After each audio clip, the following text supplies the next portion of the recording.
Hello అండి. చేపలు లేకుండా చేప ముక్కల ఫ్రై మీరు ఎప్పుడైనా తిన్నారా అండి? అయితే ఒక్కసారి వీడియో చూసి ట్రై చేసేయండి. ఏదైనా వారాలప్పుడు గుడికి వెళ్ళినప్పుడు అప్పుడు కూడా మనం చేప ముక్కలు తిన్నంత ఎక్సలెంట్ తెలుసా? ఒక్కసారి చూసారంటే మీరే ఆశ్చర్యపోతారు. టేస్ట్ కూడా చాలా బాగుంటుంది.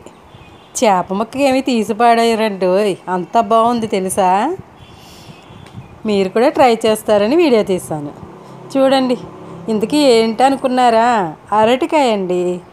అరటికాయని ఇలా క్రాస్గా ముక్కల కింద కట్ చేశానండి. మరి చేప ముక్కకి మధ్యలో మనకు ఖాళీ ఉంటుంది కదా, దానికోసం మనం ఖాళీ చేసుకుందాం. ఖాళీ చేసుకుని అప్పుడు ముక్కలన్నీ కూడా అలా రెడీ చేసేసుకుందాం అనుకోండి. చేప ముక్కలు రెడీ అయిపోతున్నాయి కదా, అన్ని ముక్కలకి కూడా అలా మధ్యలో హోల్ చేసుకుంటే చేప ముక్క మాదిరిగా రెడీ అవుతుందన్నమాట. అలా అన్ని ముక్కలకి కూడా హోల్ చేసుకుని చాకుతోటి పక్కన పెట్టేసుకుందాం అనమాట. చేప ముక్కలు రెడీ అయిపోయినాయి. ఈలోపు మసాలాకి రెడీ చేసుకుందాం.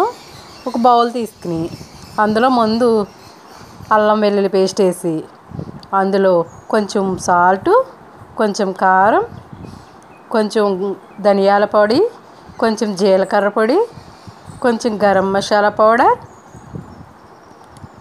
అది కొంచెం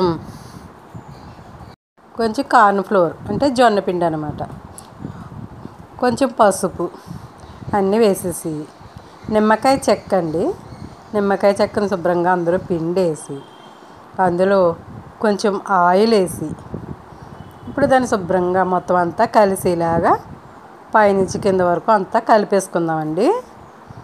మొత్తం అంతా కలిపేస్తే మసాలాలన్నీ బాగా కలిసిపోవాలి కదా. అవన్నీ కలిసిపోయిన తర్వాత అలా ఉంటే సరిపోతుంది.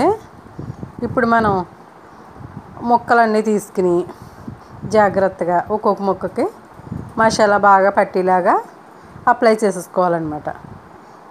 మొత్తం ముక్కలన్నిటికి మసాలా శుభ్రంగా పట్టించేసుకుని పక్కన పెట్టుకుంటే మొత్తం లైన్గా ముక్కలన్నీ కూడా అలాగ పట్టేసుకుందామండి. మసాలా మొత్తం పట్టేయాలి. ఆ మసాలా పట్టి ముక్క టేస్ట్ ఉంటుందండి.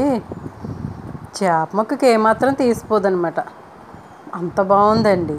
కర్రీ మట్టుకు చాలా బాగుందండి. మీరు కూడా ఒకసారి ట్రై చేయండి, అప్పుడు మీకే అర్థమవుతుంది, ఓ ఇలా ట్రై చేయొచ్చని. చూసారా, చూస్తుంటే అచ్చం చేప ముక్కల్లానే ఉన్నాయి కదా. ఇప్పుడు స్టవ్ వెలిగించి నాన్ స్టిక్ పాత్ర పెట్టి అందులో ఆయిల్ వేసానండి. అందులో ముక్కలు వేసాను, సగం ముక్కలు వేసానండి. స్టవ్ మట్టుకు మీడియం ఫ్లేమ్లోనే పెట్టుకోవాలండి, స్లోగా వేగాలి కదా. మళ్ళీ అటు ఇటు కదుపుకుంటూ ఉండాలి మధ్య మధ్యలో, బాగా వేగాలి కదా. ఆ మసాలా బాగా పట్టి ఆ ముక్కలకి వేగాలి. అచ్చం చేప ముక్కలాగానే వేగాలి కదండి. ముళ్ళు లేని చేప ముక్క అంటే ఇదే కదండి. దూరంగా చూస్తే అచ్చంగా చేప ముక్కలానే ఉందండి. మా చిన్న తల్లి మాత్రం మురిసిపోయింది చూసి, అమ్మ చాలా బాగుంది అంటుని. మీరు కూడా చూడండి, దూరంగా చూసి చేప ముక్కలే అనుకుంటారు. వేగిపోయినాయండి. చూసారా, ప్లేట్లోకి తీసేసుకుందాం. అన్ని ప్లేట్లోకి తీసుకుని ఒక పక్కన పెట్టుకుని మళ్ళీ మిగిలిన నూనెలో వేరే ముక్కలు కూడా వేసేసుకుందాం.